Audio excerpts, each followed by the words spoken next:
오늘 우리가 함께 읽은 고린도후서 5장 말씀을 중심으로 천국에서 받을 보상, 이런 제목으로 함께 은혜를 나누고자 합니다.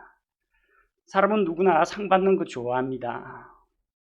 상을 받을 때 마음속에 기쁨이 있고, 또 그걸로 인해서 주변에 자랑거리가 되고, 다른 사람들로부터 부러움을 사고, 상과 함께 주어지는 각종 부상을 누릴 수가 있게 됩니다. 상 받는 거 싫어하는 사람은 없을 겁니다. 이 세상에서도 각종 시상식이 있고 상급이 있고, 저 영원한 하늘에서도 상 받을 일이 기다리고 있습니다. 우리 큰아들이 어릴 때, 초등학교 다닐 때 일입니다. 학교에서 다녀와서 갑자기 저한테 질문을 던집니다. 아빠는 어릴 때 무슨 상 받으셨어요? 하고 질문을 하더라고요. 왜 그러냐고 하니까 학교에서 담임 선생님이 숙제를 내줬는데, 부모님은 학교 다닐 때 무슨 상을 받았는가 조사해오는 과제였습니다. 그래서 아들 앞에서 모아놓은 상장을 가지고 설명을 해줬습니다. 아빠가 받은 상이 뭐가 있느냐 하면은 중학교 거네요. 다달이 나오는 성적 우수상, 이런 상도 받았고, 국민학교 때 거 아직도 가지고 있습니다. 국민학교 때 각종 상 받은 것들, 고등학교 때 받았던 주로 성적 관련 상인데 다 종이 쪼가리입니다. 이게 별거 아닙니다. 요즘에는 상장에 금박도 입혀준다는데, 학교 다니면서 받았던 거 주로 이제 문학작품 관련해서 생활일기, 독후감, 글짓기 이런 상들 받았고요. 각종 백일장이라든지 수학경시대회, 과학경진대회, 그런 데서 받은 상들 이야기하고, 그 가운데 조금 자랑스럽게 생각했던 게 개근상입니다. 다 받아보셨죠? 개근상, 국민학교 6학년, 중학교 3학년, 고등학교 3학년 줄곧 개근상을 받았습니다. 어른이 되고 나서도 받은 게 있는데, 예비군 훈련 가가지고 제 장교기 때문에 그 전술지휘 토론을 하는데, 부대 안에서 이제 부대 작계가 좀 개념에 맞지 않는 것도 있고 오탈자도 많아가지고 2박 3일 동안 그 전부 다 교정해주고 나왔습니다. 나올 때 부대장 표창 받고 나왔습니다. 성균관대학교 재직중일 때 최우수 강사로 2번 선정돼 가지고 총장님 표창을 받았습니다. 상 받으니까 기분 좋더라고요. 다른 사람은 안 받는데 나는 받는다는 거, 다른 사람보다 내가 더 낫다고 높이 평가되었다고 상을 받으니까 자랑거리가 되었습니다. 자랑하러 온 건 아닙니다. 제가 상을 받은 것을 돌이켜 보니까요, 그 당시에는 이게 나름대로 가치가 있었습니다. 선생님한테 칭찬받죠? 부모님 앞에 자랑스럽죠. 또 스스로 이제 자부심, 내가 그동안 공부한 거, 내가 그동안의 재능을 발휘한 게 헛되지 않구나라는 것 때문에 마음에 위로와 보상을 받았습니다. 아마 여러분도 어떠한 형태로든 다양한 상을 받아보신 줄로 압니다. 그런데 지나고 나니까 이게 별거 없어요. 그냥 종이 쪼가리예요. 종이 쪼가리에 글씨 인쇄된 겁니다. 그 당시에는 뿌듯했지만, 기분도 좋고 그랬지만, 지금은 그런 기분 날아간 지 벌써 오래됐습니다. 이 종이 쪼가리 위에 좀 부상으로 학용품도 받았습니다. 공책도 받았고요. 어떤 때는 선물로 상품권도 받아왔고 현금을 받은 적도 있습니다. 다 쓰고 없어요. 지금 흔적도 없습니다. 얼마 받았는지도 잘 기억도 안 나요. 그리고 이 상을 받았다고 해서 제가 뛰어나다는 사람은 절대 아닙니다.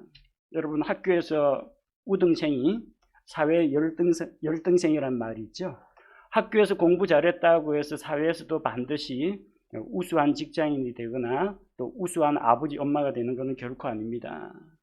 또 개근상, 제가 자랑스럽게 생각한다는 개근상 받은 사람은 아마 성실하게 학교에 출석을 다 했을 겁니다. 이거 좋은 겁니다.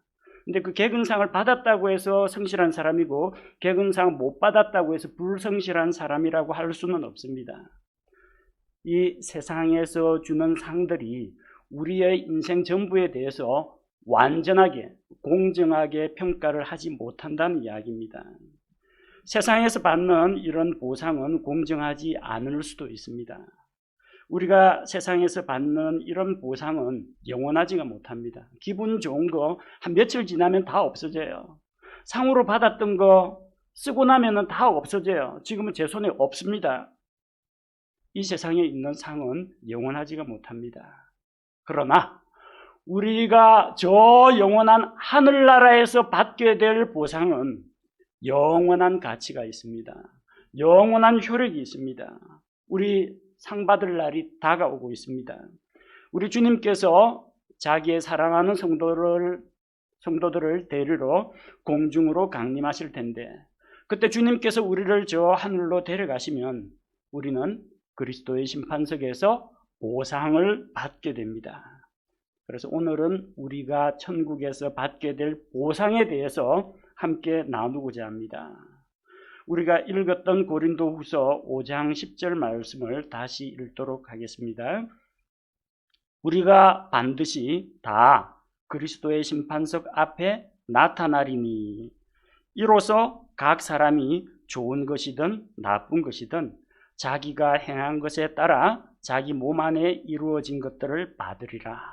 오늘 이 말씀을 중심으로 우리가 어떻게 상을 받고 또 어떠한 보상이 기다리고 있는지 생각하면서 영원한 천국에 대한 소망과 또 우리가 하고 있는 일들, 주님을 위해 헌신하는 일들이 결코 헛되지 않다는 것을 다시 한번 확인하고자 합니다. 자, 고린도후서 5장 10절에 보니까 우리가 다라고 했습니다. 우리가 누굽니까? 이 고린도후서를 기록하고 있는 사람은 사도 바울이 지금 성도들에게 이야기하고 있습니다. 사도 바울을 포함해서 고린도 교회 성도들입니다. 더 넓게는 바울과 마찬가지로 예수 그리스도를 믿고 구원받은 모든 성도들이 우리입니다. 우리가 다, 여기 계신 구원받은 성도, 형제, 자매 여러분 다 포함됩니다. 지금 예배드리고 있는 저 이웃교회에 있는 구원받은 성도들 다 포함이 됩니다. 미국이나 중국이나 저 아프리카 오지에서 복음을 듣고 구원받아서 하나님께 예배드리고 있는 이 모든 성도들 다 포함이 됩니다. 오순절 성령 강림 이후로 예수 그리스도의 공중 강림이 있을 때까지 이 세상에 존재했던 모든 구원받은 성도들, 그게 우리가 다입니다. 모든 성도들은 다 그리스도의 심판석 앞에 서게 됩니다. 우리가 다, 여러분 바꾸어서 생각해 보십시오. 내가 그리스도의 심판석 앞에 서게 된다. 여러분 스스로 자기 자신에게 이야기하십시오. 내가 언젠가는 그리스도의 심판석 앞에 나타나게 됩니다. 이 심판은 죄에 대한 심판이 아닙니다. 우리 죄의 문제에 대해서는 예수님께서 갈보리 언덕 십자가에서 우리 대신 못 박히시고 피 흘리시고 죽으시고 부활하심으로 죄의 삭을 이미 다 지불하셨습니다. 죄에 대한 심판이 아니며 그 심판의 결과 지옥 형벌을 받는 것도 아닙니다. 이것은 보상에 대한 심판입니다. 상급의 심판입니다. 구원받은 성도는 결코 정죄를 당하지 않습니다. 그러나 구원받은 성도들에게는 상급에 대한 심판은 반드시 있다는 겁니다. 우리는 언젠가 그리스도의 심판석 앞에 서야 한다. 이 사실을 기억하고 매일 매순간 살아갈 때 그리스도의 심판석 앞에 설 준비를 하시기 바랍니다. 두 번째 우리가 살펴볼 단어는 반드시라는 단어입니다. 영어 성경에 must, 반드시 뭐뭐 해야 한다. 반드시. 이 심판은 아무도 피할 수 없습니다. 어떤 사람은 심판을 피하기 위해서 다른 나라로 도망을 갑니다. 그리고 잠적해버립니다. 숨어버립니다. 수사망이 점점 좁혀오니까 스스로 목숨을 끊고 자살해버립니다.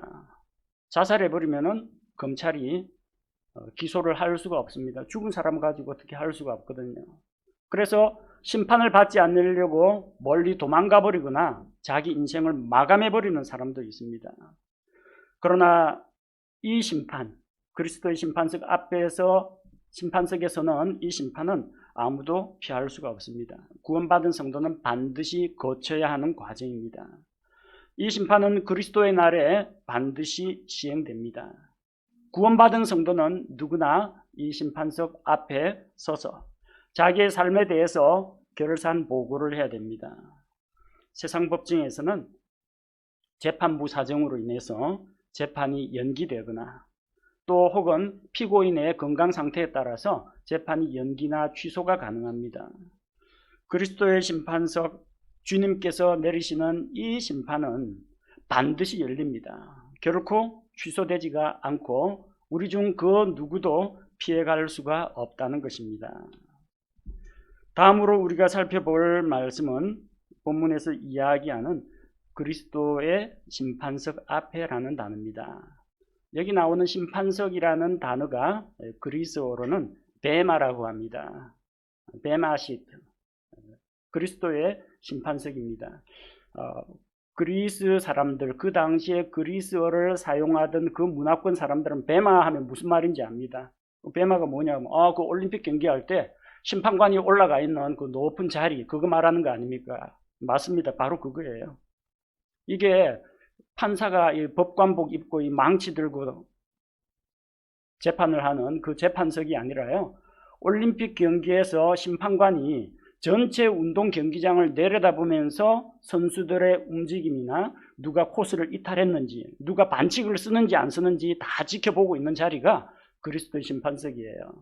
여기 올림픽 경기 끝나면은 심판관이 누가 법대로 규칙대로 정당하게 겨루어서 이겼는지 우승자를 하나씩 불러가지고 그 앞에서 상 주는 자리가 베마입니다. 그게 그리스도의 심판석이에요.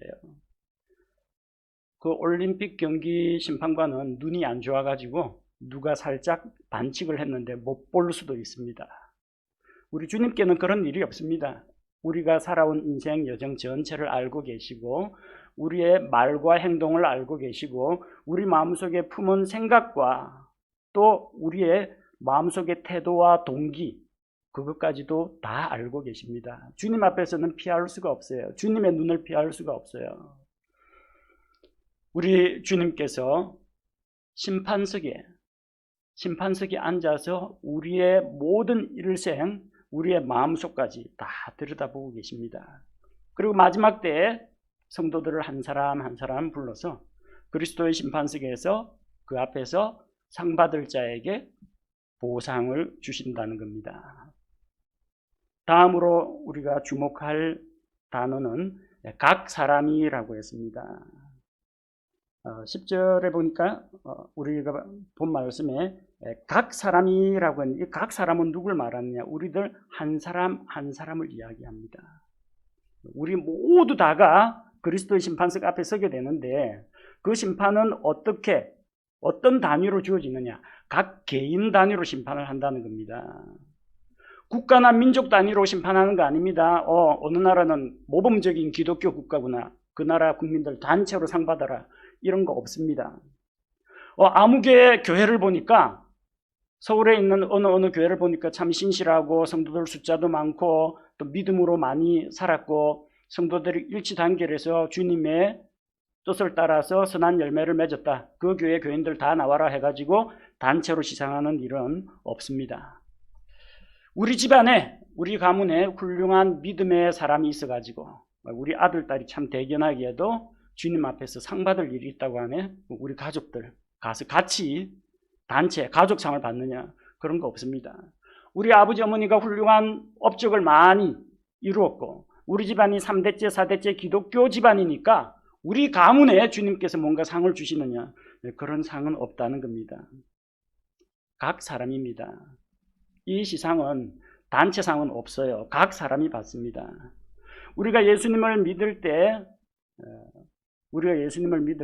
각 개인이, 각 사람이 예수 그리스도를 자기의 개인의 구원자로 받아들여야 구원받습니다.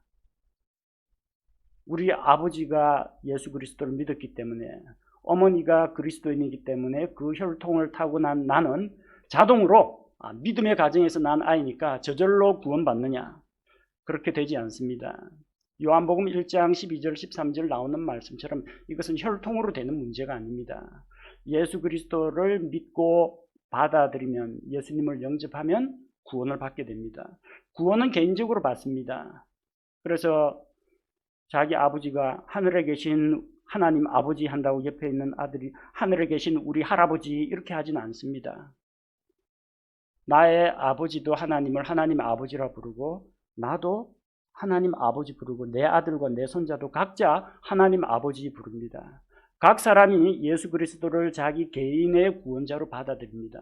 마찬가지로 상급을 받을 때에도, 그리스도의 심판석에서 상을 받을 때에도 각 사람이 개별적으로 주님 앞에서 심판을 받게 된다는 겁니다. 심판을 받을 때 주님께서 무엇을 보시느냐? 본문에 있는 말씀처럼 좋은 것이든 나쁜 것이든 평가를 받게 됩니다. 우리 사람의 입장에서는 하나님 앞에서 선한 일도 있고 하나님 앞에서 부끄러운 일도 있을 수가 있습니다. 그게 사람입니다.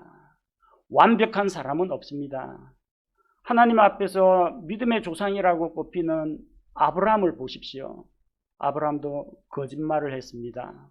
인간적인 방법으로 첩을 얻어가지고 자식을 보려고 했습니다.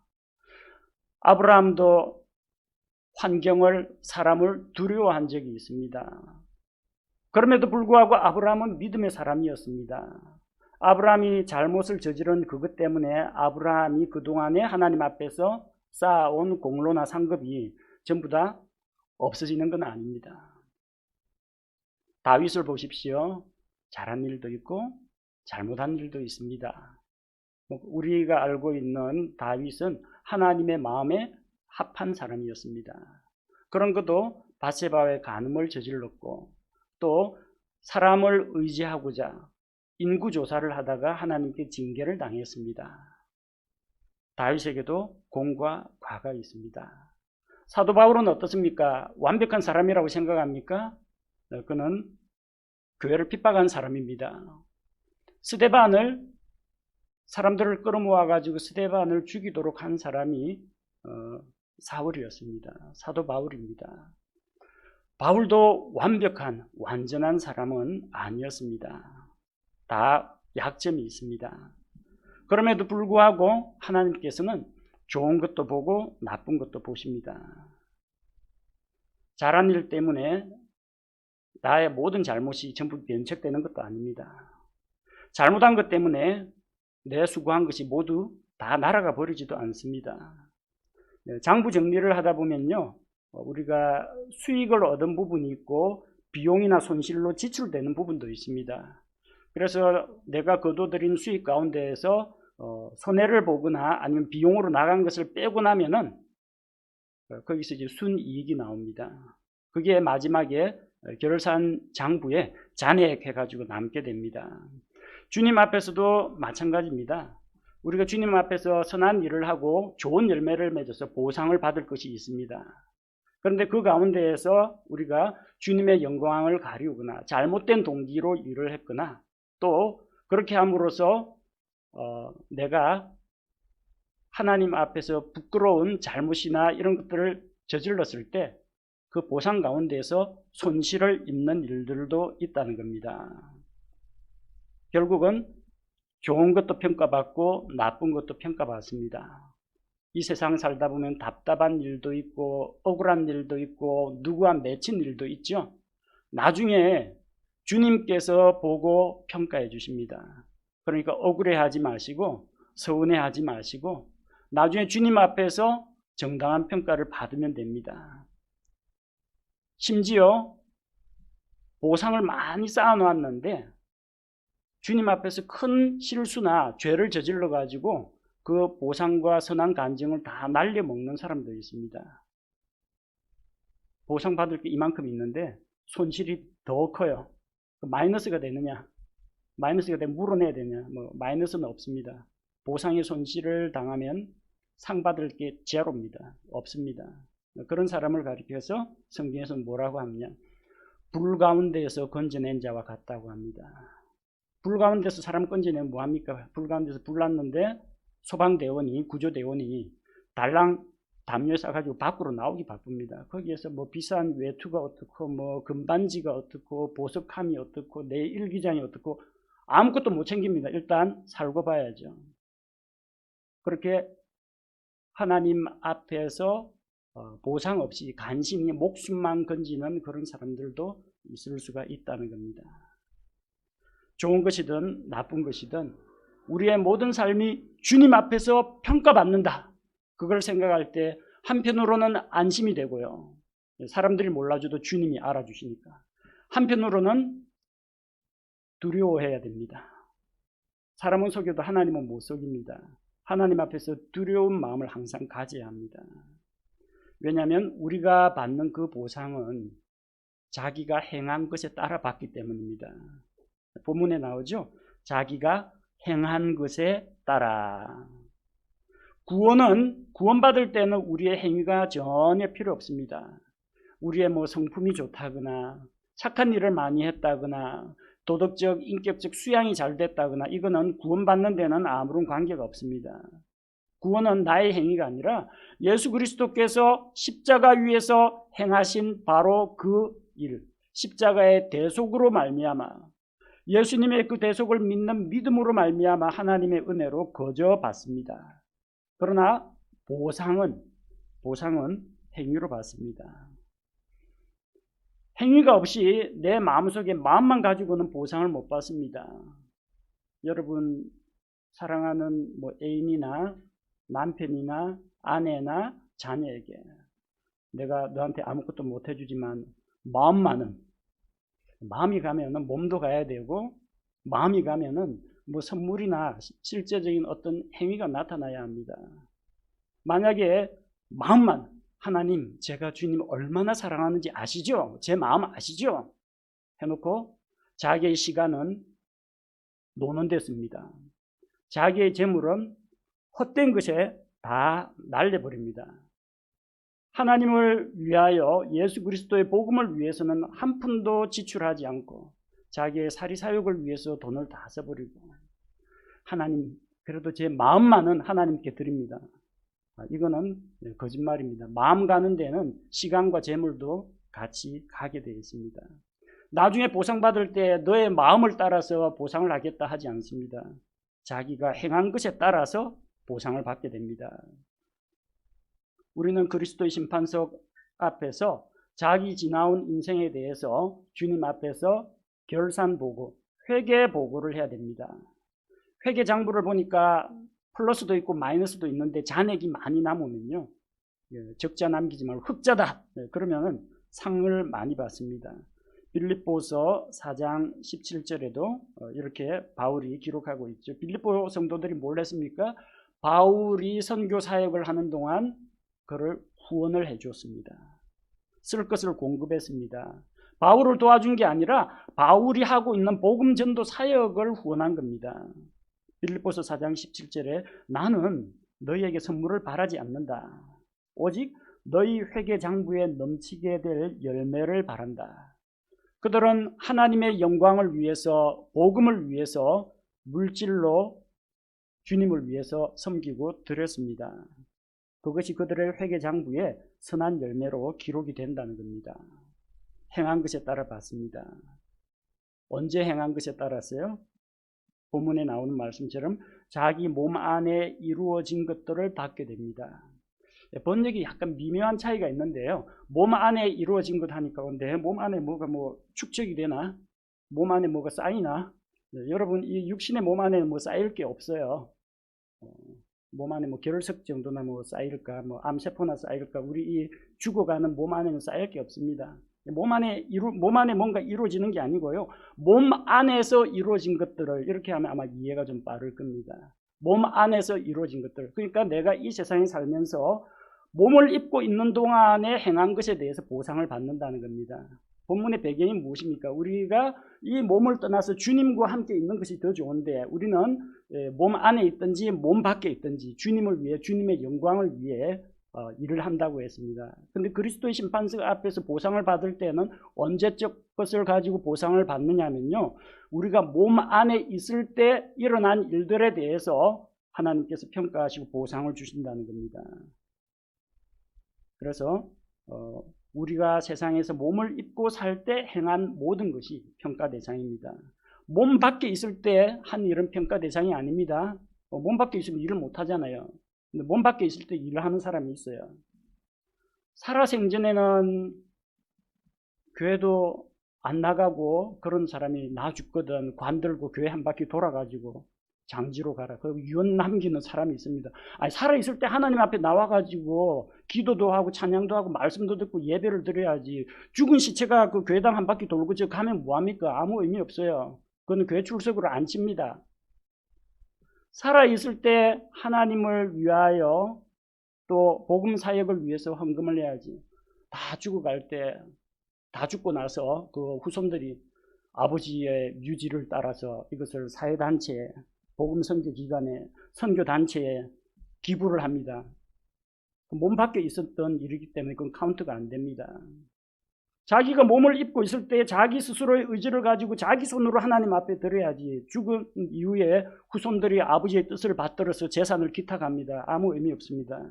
사회에서는 그 후손들과 그 고인에 대해서 아주 덕을 기릴지 몰라도 성경에 따르면은 몸 안에서 이루어진 것을 평가를 하지 몸 밖에 있을 때 죽은 다음에 한 것들은 평가 대상이 아닙니다. 몸 안에 있을 때가 언제예요? 우리가 이 세상에 태어났을 때부터 마지막 숨을 거둘 때까지입니다. 쉽게 말하면 우리 인생 전체입니다. 그리스도의 심판석에서 받는 보상은 우리 인생 전체에 대한 총괄 평가표라고 보시면 되겠습니다. 왜 우리가 그리스도의 심판석, 하늘에서 받는 이 보상, 이 상급을 관심을 가지고 또 이것을 중요하게 생각해야 하느냐? 그 많은 가치가 있기 때문입니다. 왜 천국에서 받는 보상이 그렇게 중요한가? 첫째 이유는 천국에서 받는 보상은 주님께서 주시는 것이기 때문입니다. 상을 누가 주느냐? 누가 주느냐에 따라서 상의 명성과 권위가 달라져요. 제가 받은 상은 아까도 말씀드렸지만 학교장상입니다. 교장 선생님 이름으로 주는 거예요. 전 그게 단 줄 알았는데 학교에서 교장 선생님이 제일 높다고 생각했는데 졸업할 때 보니까 아니더라고요. 누구는 교육감상을 받아요. 누구는 교육부 장관상을 받습니다. 대학 때 보니까 누구는 국무총리상도 받고 대통령상도 받아요. 학교장상은 아무것도 아니에요 보니까. 높은 사람이 주는 상일수록 권위가 있습니다. 가치가 있습니다. 그래서 어느 부모는 자기 자녀를 위해서 대학 총장의 어떤 표창을 위조하는 그런 일도 있다고 합니다. 왜? 대학 총장급 정도가 되면은 이게 자녀의 사회적 평판에 또 입시에 영향을 미칠 만큼 큰 가치가 있기 때문입니다.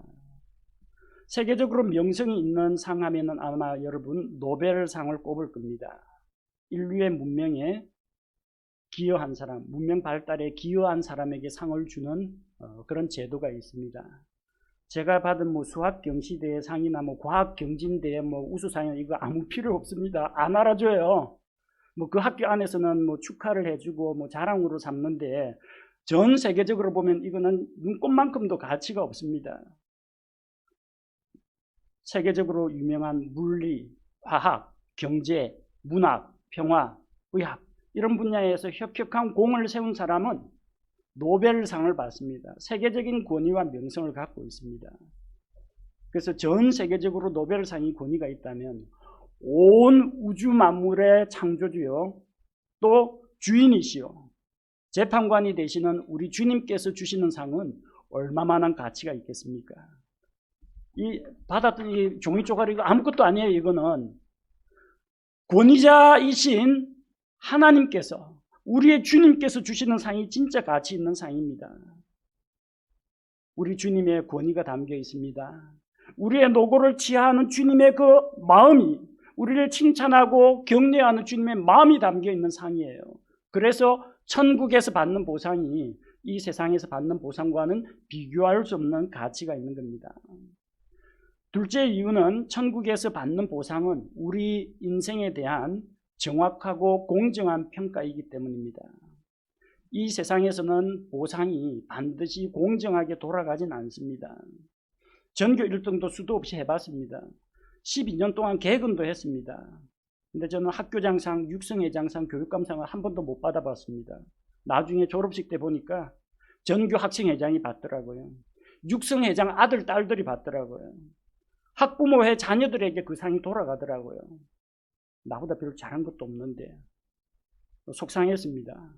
아, 이게 뭐 내가 뛰어나다고 잘 되는 게 아니라 부모 영향력하고 공덕이 크구나, 그런 생각이 들었습니다.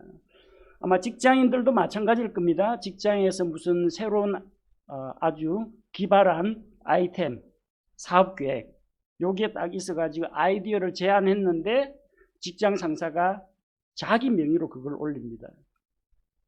그래서 보고서 쓸 때 자기 명의로 올려가지고 공로를 가로채는 그런 경우가 있다고 합니다. 대학교에서도 마찬가지입니다. 대학원생이 뭔가 개발을 했는데 지도교수가 그걸 자기 것으로 하거나 너 선배 박사 논문 썼는데 그거 주어라 해가지고 자기가 연구하고 발견한 것을 빼앗기는 그런 일들이 있습니다. 실제 그 아이디어 제안자, 실제 그것을 발견한 사람에게 보상이 안 돌아가는 불공정한 일들이 일어난다는 겁니다. 그게 이 세상의 모습이고 이 세상의 문화와 제도가 그러합니다.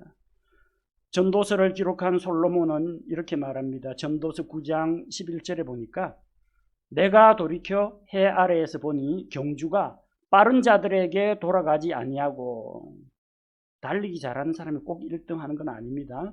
전투가 강한 자들에게 돌아가지 아니하며 빵이 지혜로운 자들에게 돌아가지 아니하고 재물이 명철한 자들에게 돌아가지 아니하며 호의가 재능 있는 자들에게 돌아가지 아니하고 오직 때와 기회는 그들 모두에게 생기느니라.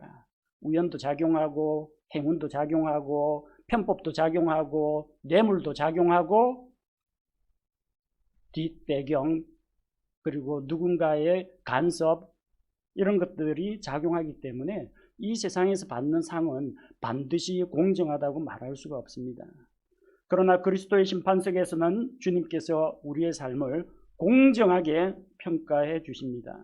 주님께서는 높은 왕좌에 앉아서 이 세상에 있는 우리 각 사람, 한 사람 한 사람의 삶의 모습을 다 지켜보고 계시고 우리 마음속까지 꿰뚫어 보고 계시기 때문입니다. 또 우리가 주님 앞에서 회개보고를 할 때는 그 앞에서는 거짓말이 통하지가 않습니다. 우리 회개장부에 기록되어 있는 열매가, 선한 열매와 선한 간증이 우리 삶의 가치를 증명하게 됩니다. 이 세상에서 사람들과의 사이에 다툼과 시비가 있어도 그날 주님 앞에서 옳고 그른 것이 명백하게 밝혀질 것입니다. 그러니까 이 세상에서 받는 사람들의 평가, 이 세상에서 받는 상에 연연하지 마시고 저 영원한 천국에서 주님께서 주시는 그 상에 가치를 두시기 바랍니다. 셋째로, 천국에서 받는 보상은 가치와 효력이 영원하기 때문입니다. 우리가 이 세상에서 받는 보상은 영원하지가 못합니다. 상 받고 기뻐하고 좋아했던 거 잠깐이에요. 그 영광도 오래 가지 못합니다. 상금은 다 써버렸습니다. 명예는 잊혀졌습니다. 상장은 누렇게 변색해가지고 거의 다 낡아 빠졌습니다. 여러분, 이런 거에 여러분 가치를 두시겠습니까? 아니면은 하늘에서 받게 될 영원히 썩지 않는 것, 변하지 않는 것, 그 가치와 효력이 영원한 것에 여러분의 인생을 투자하시겠습니까? 사도 바울은 고린도전서 9장 25절에서 이렇게 이야기합니다. 이기려고 애쓰는 자마다 모든 일에서 절제하나니 이제 그들은 썩을 관을 얻고자 그 일을 하되 우리는 썩지 아니할 관을 얻고자 하느니라. 올림픽 경기에서 우승을 하면 고대 올림픽 경기에서는 여기 머리에 나뭇가지로 관을 엮어서 씌워줬습니다. 보통 이제 월계관이라고 하는데 정확하게는 올리브 나무 가지로 엮은 관이라고 합니다. 금관이 아니에요, 여러분. 금관이나 금메달을 주지 않았어요. 고대 올림픽에서는 나뭇가지, 나무 잎사귀 달린 그 가지로 둥글게 테를 엮어가지고 머리에다가 씌워줬습니다. 그 잎사귀는요, 2-3시간 안에 다 말라가지고 바스락바스락 다 부서집니다.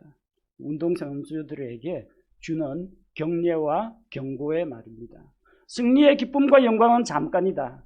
이 관처럼 썩고 시들어진다. 그러니까 부지런히 현재의 영광에 만족하지 말고 더 노력하라고 운동선수들을 격려하기 위해서 그렇게 했다고 합니다. 그래서 그들은 올림픽 운동 경기 선수들은 체중 조절하고 식단 관리하고 금욕하고 절제하고 그러는데 왜 하느냐? 썩을 관을 얻기 위해서. 겨우 나뭇가지에 나무 잎사귀 몇 개 붙은 그 관을 얻기 위해서, 영원하지 못할 그 관을 얻기 위해서 노력을 하지만 우리는 썩지 아니할 관을 얻고자 하느니라. 우리가 주님 앞에서 받는 그 보상은 가치와 효력이 영원하다는 겁니다. 주님께서 우리에게 주실 영광과 보상은 하늘의 해와 별들처럼 영원토록 빛나게 될 것입니다.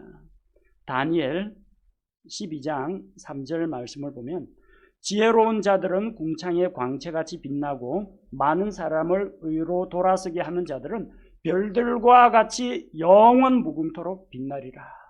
영원한 보상, 영원한 가치, 영원한 기쁨, 영원한 만족이 있는 그런 상을 우리가 기대해야 한다는 겁니다. 그러면은 도대체 무슨 상을 받는가? 주님으로부터 어떤 보상을 받게 되는가? 첫 번째는 의로우신 주님께서 우리 삶에 대해서 평가를 내려주십니다. 칭찬일 수도 있고 책망일 수도 있습니다. 주님의 칭찬을 받는 사람들도 있습니다. 우리 성적 우수상 받거나 그러면은 선생님이 반 학생들 앞에서 이렇게 세우고 칭찬을 해주죠. 누가 이번에 1등 했다. 함께 축하하자. 칭찬을 해주죠. 주님께서도 그리스도의 심판석에서 상 받을 자를 높여주십니다. 마태복음 25장 21절에 잘하였도다. 선하고 신실한 종아. 내가 적은 것에 신실하였은즉 내가 너를 많은 것을 다스릴 치리자로 삼으리니 너는 내 주인의 기쁨에 참여하라 하니라. 주님의 칭찬입니다. 잘하였도다. 사람들은 나의 실수나 잘못 때문에 빈정대거나 비판을 할지 몰라도 우리가 주님 앞에서 선하고 신실하게 행했다면 주님께서 잘하였다, 잘했다, 잘했다. 그게 이 세상에서 있었던 모든 고생과 서러움과 또 안타까움과 부끄러움을 한 방에 다 날려줍니다. 잘했다, 아무개 성도야. 선하고 신실한 종아. 사람이 선하면 얼마나 선하겠습니까? 어찌 하나님께 견주겠습니까? 근데 주님께서는 우리를 인정해 주십니다. 선하고 신실한 종아. 이런 칭찬을 듣는다는 겁니다.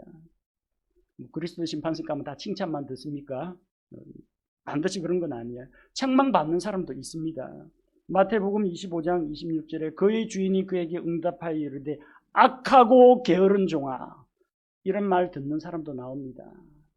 그 사람의 도덕적인 품성에 대한 이야기가 아닙니다. 주님 앞에서 그가 올바른 목표와 올바른 태도로 살았느냐, 주님께서 맡기신 것에 신실하게 자기의 삶을 투자했느냐, 그에 대한 평가입니다. 우리는 주님 앞에 설 준비를 해야 됩니다. 성도 여러분, 그날 그 자리에서 그리스도의 심판석 앞에서 주님한테 무슨 말 듣고 싶습니까? 잘하였도다, 선하고 신실한 종아. 우리가 이런 칭찬을 듣는 사람이 되어야 되겠습니다. 둘째로 어떤 보상을 주시느냐? 주님께서 관을 주십니다.